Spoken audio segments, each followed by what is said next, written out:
I got rid of the governor and got a congressman instead.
Yeah, we're trying to actually back in the Republican, like the local party there, so we're not going to get this Republican.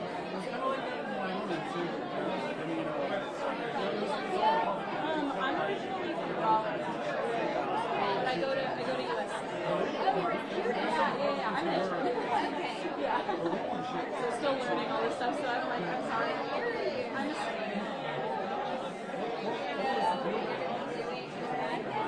Hopefully they get their job.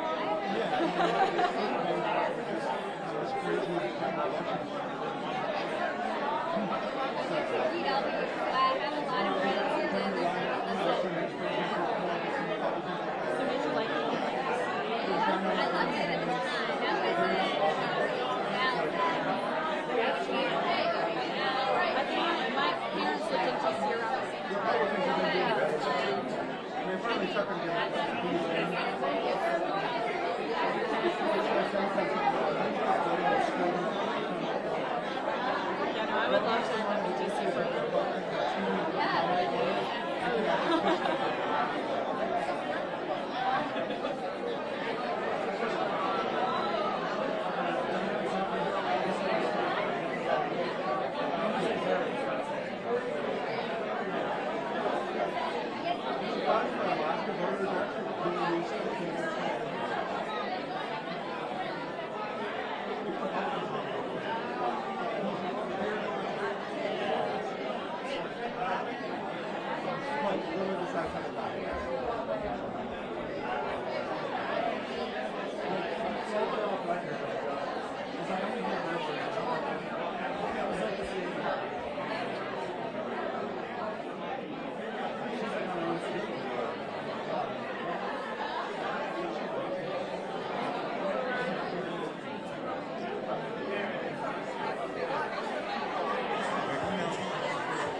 Is it on?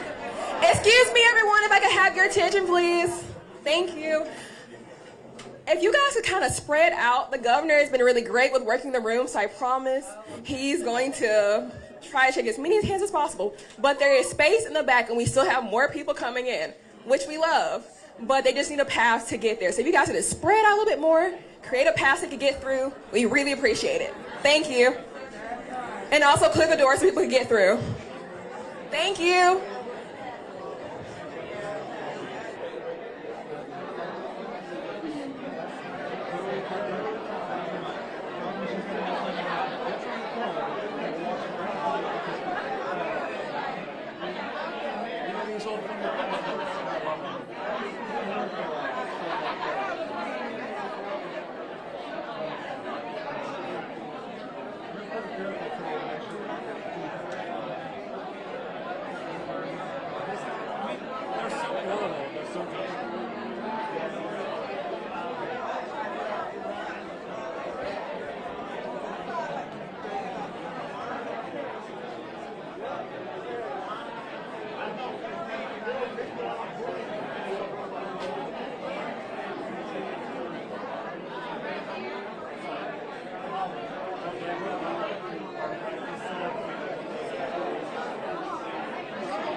right, you guys, once again, we're back.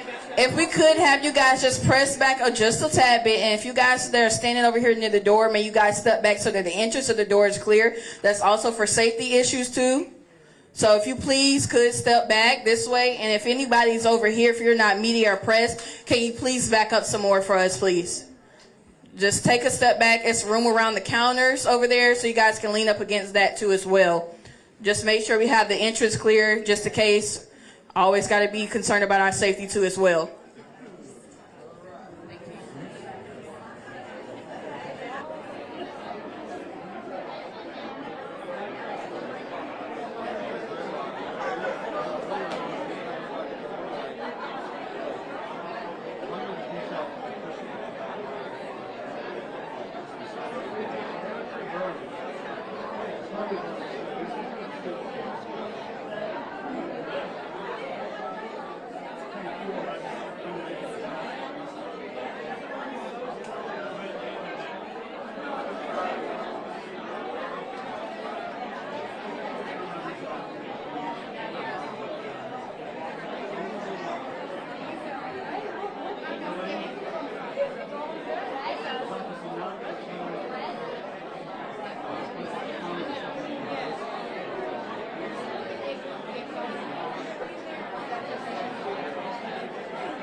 Now you can tell.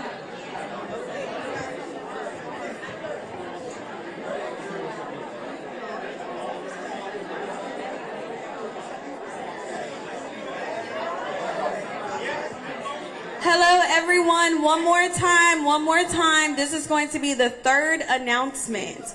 Can everyone in the back please take a step back? We want to make sure that the press are comfortable, as well as the entrance for the governor is very much respectful. Please take a step back. We do not want to have to say it again. We want to make sure that everybody is comfortable.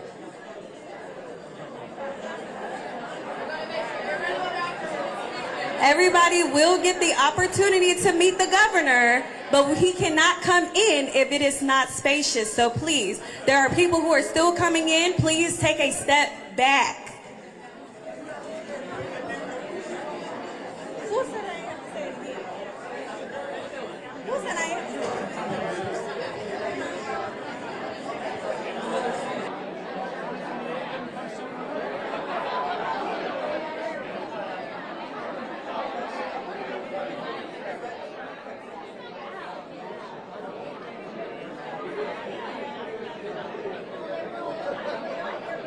Not a good spot here. I don't know. Yeah, I guess so. ETV wireless equipment win. I'm just gonna hold this down until they see what else. Yeah.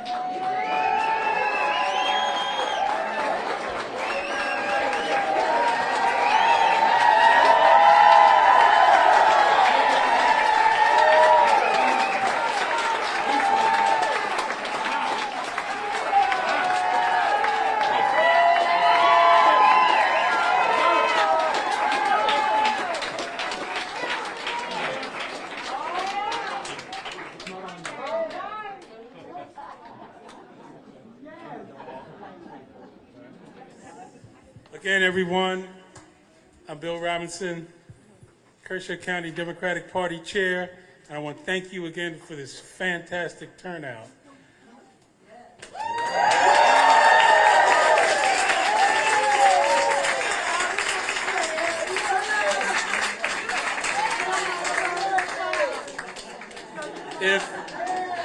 First, I want to recognize some of my executive council members. If you would just raise your hand, I don't know if you can see them, but raise your hand if you're part of Kershaw County's executive committee. Thank you.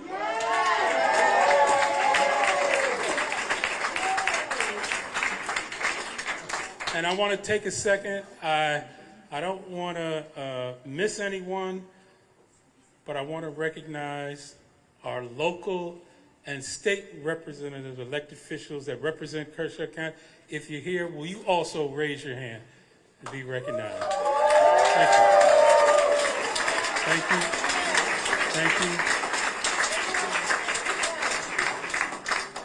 you. And I am not going to slow this down anymore. I want to introduce you, South Carolina Democratic Party Chair, Ms. Crystal Spain.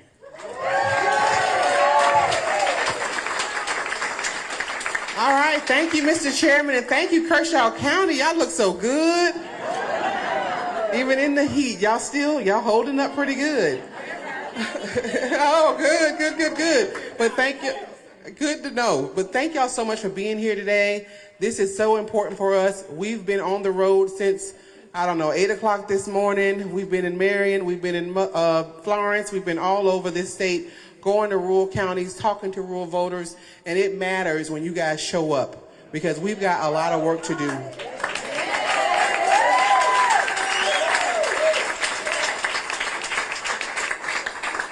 And I also just want to thank Governor Newsom for his, graciousness and generosity in joining us and, being here ready at a moment's notice to take on the South Carolina heat. He is a political athlete. So we thank him for being here. And I would be remiss if I didn't thank our congressman, always ready.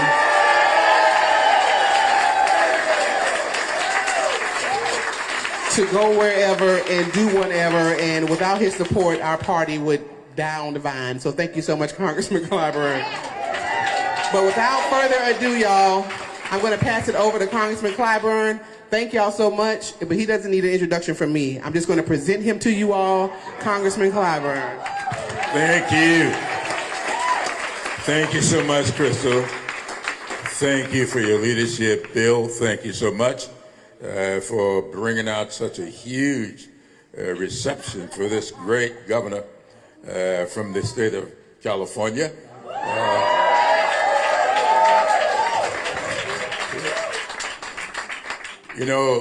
Being here in Kershaw County, next door to Sumter, where I was born and raised, I was here a couple of months ago speaking to the NAACP's absolutely Freedom Fund dinner, and I kind of joked a little bit, I'm not too sure it was a joke, that when I was here years ago and was being introduced by the then Speaker of the House, Bob Shaheen, Bob knew that every Clyburn to be found anywhere in the world would be out of Kershaw, Lancaster counties. He knew that. And so he introduced me that day as being from Kershaw County. So when I went to the mic, I said, Mr. Speaker, I'm really from Sumter. I was born and raised in Sumter. But my mom and dad met when she was a student over at Jackson High School. And he was a young minister. They got married here in Kershaw County. And although I was born and raised in Sumter, it's a pretty good bet that I was conceived in Kershaw County. So I feel right at home in Kershaw County. And thank you all so much for the generosity you're showing with your time to be here today to welcome to South Carolina and to Kershaw County. And they've been in other counties today. One of the leading voices in the Democratic Party in our great nation.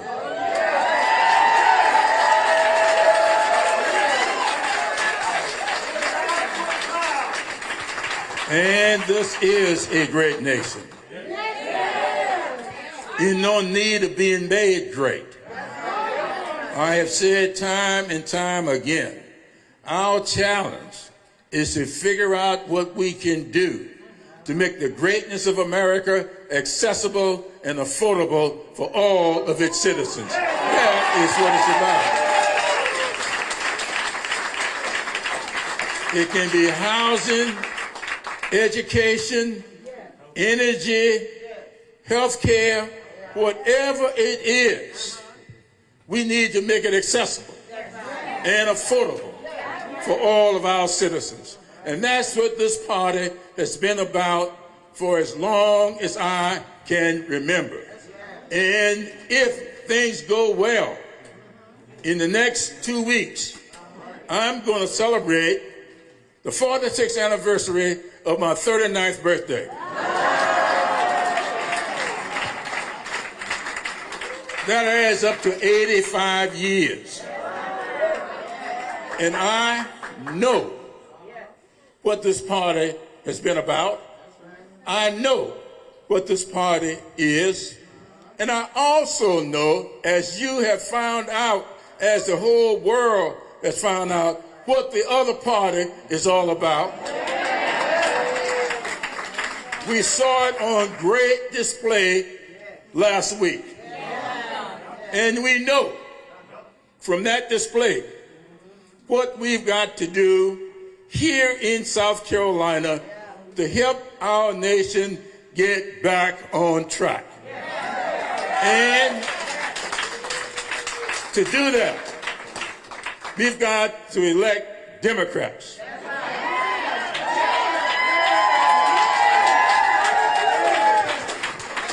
Yeah, we want a Democratic president.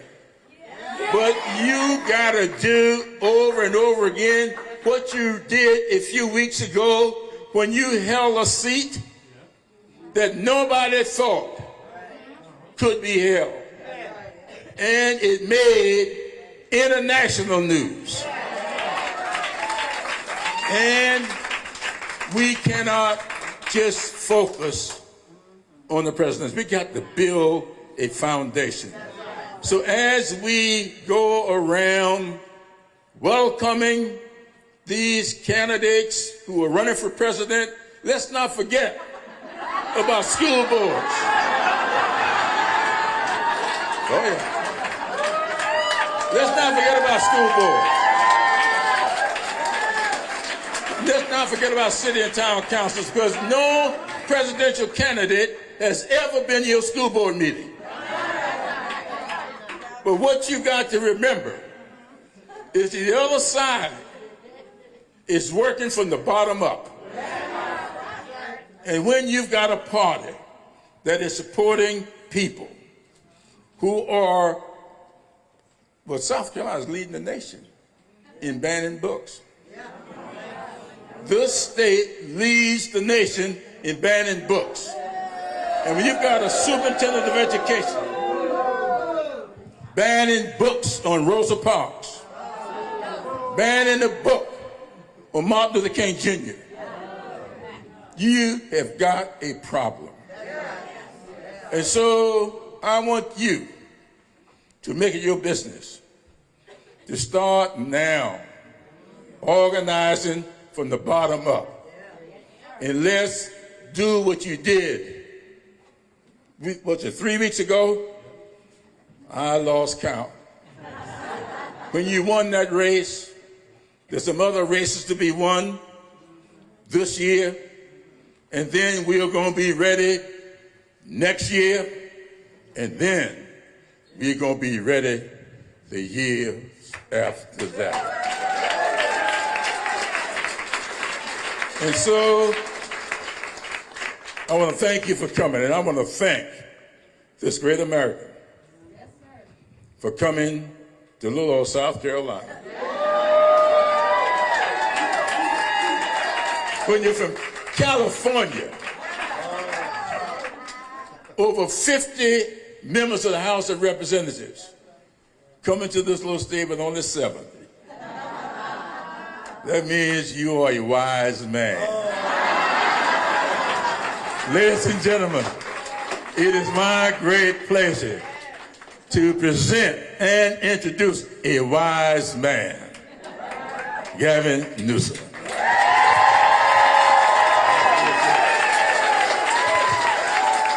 How about that? That's an introduction. You've done this before, I think. Oh, gosh. What was it, the 46th anniversary of your 39th birthday? Reminds me of what Bobby Kennedy said. What the world needs are the qualities of youth. Not a time of life, but a state of mind. The quality of imagination. Happy birthday, Congressman. You know, I'd come here just for that introduction. But also just to rub elbows with one of the world's great legends. I mean, racial justice, social justice, economic justice, a warrior for justice. Has humility, word we don't use often enough, grace, man of decency and remarkable character. And you get to claim him as your own. What a gift. What a gift. So thank you, Congressman.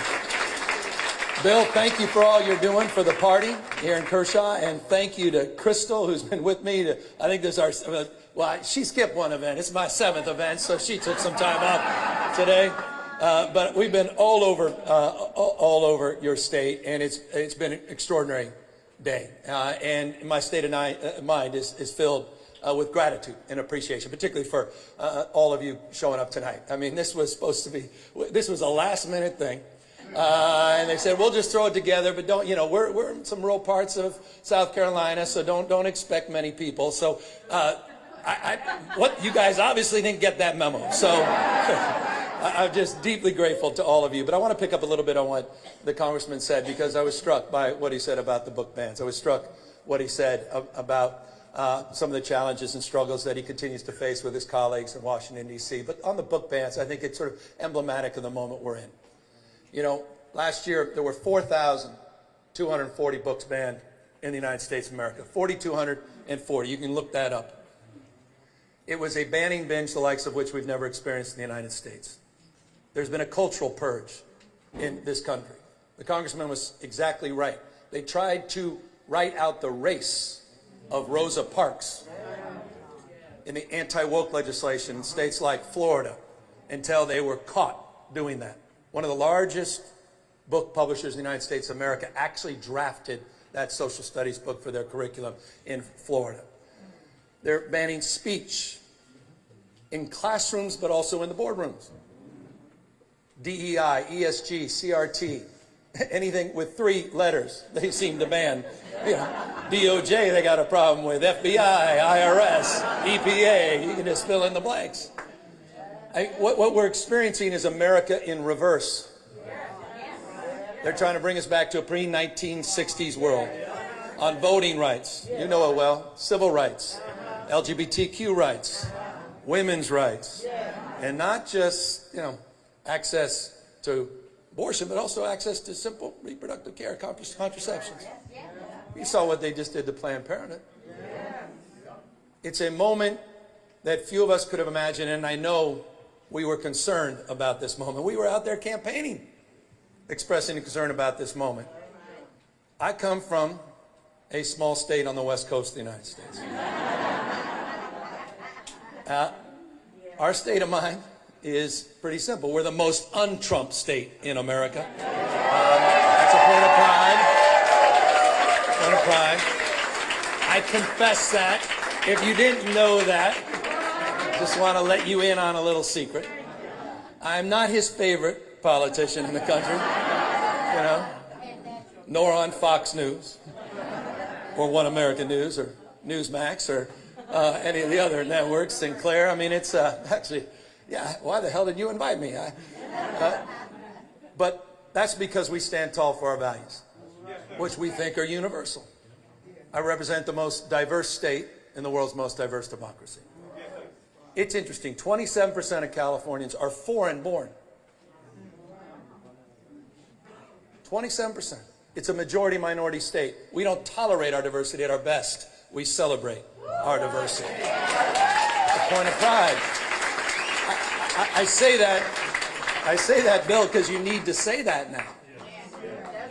It's no longer table stakes. You can't take things for granted. As we're talking about the congressman's birthday. My birthday was 1967. And it's interesting, I was sharing this a moment ago because some of my young staff don't even remember this. They weren't around. But it wasn't the black, I mean, may have been the black and white, but it was, you know, there was some color. It wasn't just black and white movies. The year of my birth in South Carolina, blacks couldn't marry whites. In my lifetime. Something we take for granted. 16 states denied interracial marriage. Tell someone by the name of Richard Loving said 2 magical words, I do, to Mildred Jeter, but had the courage not to give in to a sentence where he was sentenced to 1 year in prison. And you'll remember the sentence. The lower court judge said to the couple, they said, God, sir, and I say this with love and respect, said, God, sir, God put different races on different continents for a reason. God never wanted the races to mix. I paraphrased the lower court decision, sending him 1 year in prison or expelling him out of Virginia. But the difference was he didn't fall prey to that cynicism, that negativity, or even that judgment. He stood tall and fought back. And it ultimately led to Loving versus the state of Virginia, overturning those rules. It is a point of pride, but it's also a point of principle. What I'm saying is 2 things. I was born at a time when I started to take for granted a little bit.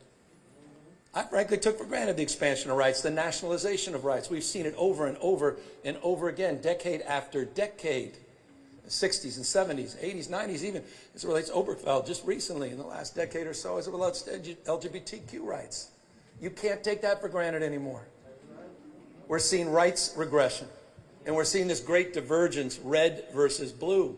Blue states versus red states, where this banning binge is occurring, where this cultural purge is occurring.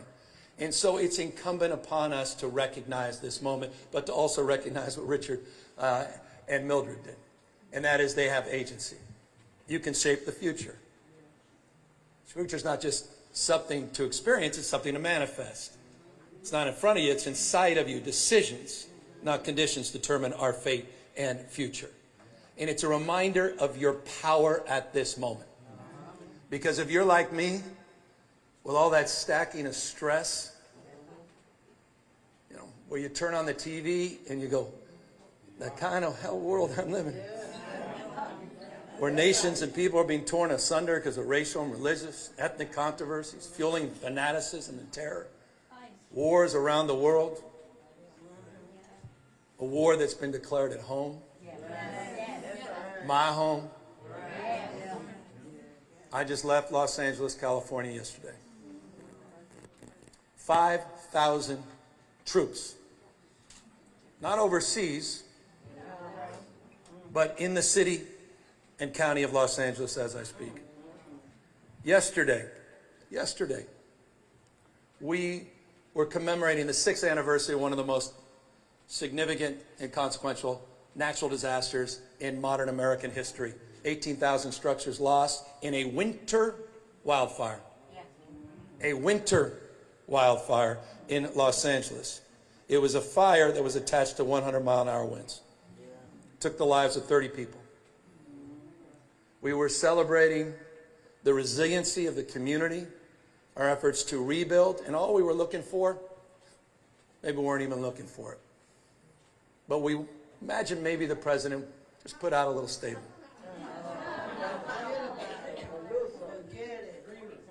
You know, after all, the natural disaster that occurred and it continues to occur and unfold in Texas may have humbled him. You know, that image you saw, I don't know if you woke up like I woke up. God is my witness.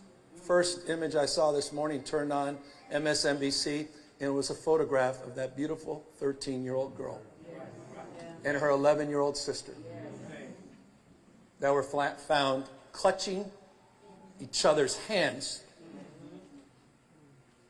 washed down the river, found dead. You would think a little humility, a little grace. The President of the United States may have put out a statement talking about the fact we just celebrated the 4th of July. Next year we'll be celebrating 250 years of this enduring, values of our founding fathers, the best of the Roman Republic, best of Greek democracy, that we're all in this together. And find a little grace, a little humility. You know what he did instead? At the exact moment of the press conference, he decided to press go.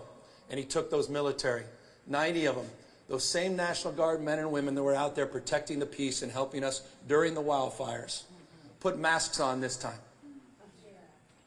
And were sent out in military gear on horseback with American flags, with Black Hawk helicopters, with tanks running down the streets of a great American city in MacArthur Park in the middle of the day while children were in summer camp playing on the soccer fields.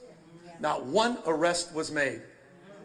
It was an act of cowardliness, and it was an act of cruelty intended for one purpose, cruelty, to divide us, to make us more apathetic, to make us more cynical and more fearful.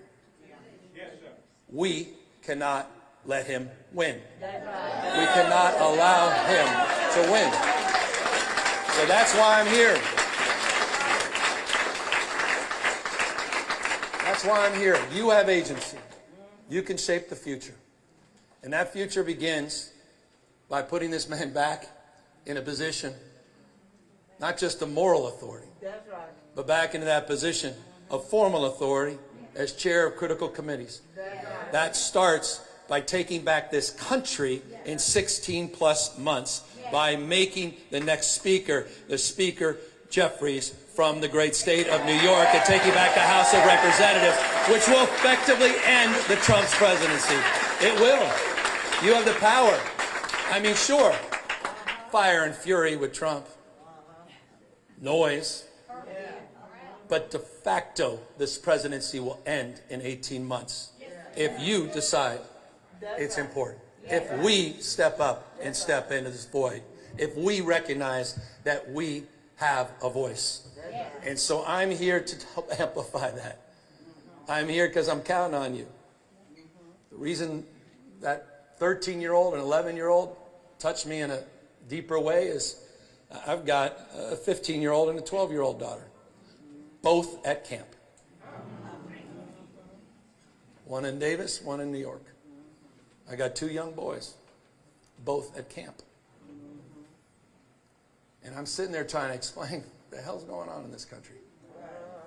Daddy's going to be all right. These kids were born into stress, COVID, all that you've gone through, social unrest, these wars, and now it's war on each other. And so, in the spirit of Father Cause, it reminded me the Bible teaches us we're many parts but one body. And when one part suffers, we all suffer. I'm just here in that light and that spirit. I'm here out of deep gratitude and respect for all of you, for the Democratic Party here in South Carolina, for these remarkable leaders. But I'm here in hope and expectation that you are here not just for yourself tonight, but you're here for each other. And you're here to repair this nation. Because if you do, I promise you, the best is yet to come. Thank you guys, all of you. Thank you.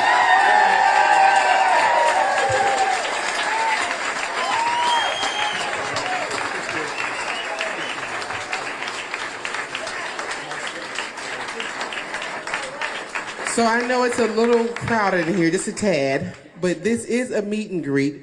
And so I know everywhere else that we've gone today, the governor has been adamant that he wanted to meet everybody who was present and who stood in line to come see him. So I don't know how we do it in this room. Where we do a line? Let's do a line. Yeah, do a line. Let's get in line. I think Lindsay's going to start the line. Where? On this side. Yeah, on this side. Well, and if you aren't able to come up, he's going to come to you. So this is where the line starts right here. Thank y'all so much again.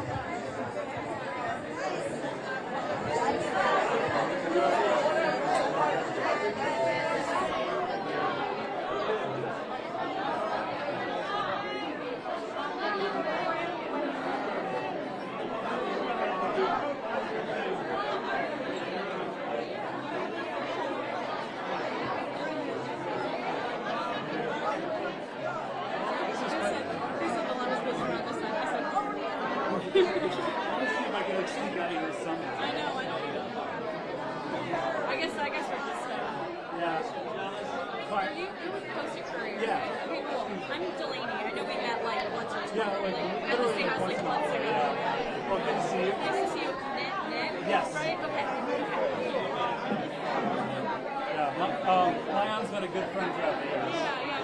I really like her. She's been very patient and helpful to me. I do say don't let her know, but I do think she's the best reporter of the state. Yeah, I did. At one point, I interviewed with her for a job. So Oh wow. Yeah, she's very good. You'll learn a lot. I really am. It's incredible. I've been doing this work with her. She's great. Were you always at Post or wherever you No, I started my career at the I graduated college in 2015. Okay. And then I covered politics in Wyoming for about 4 years. And then I came here in 21. So. What's your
Just a quick announcement. If you guys are in line to take a picture and meet the governor, the line is going to start coming from this way so we can exit directly right out this door.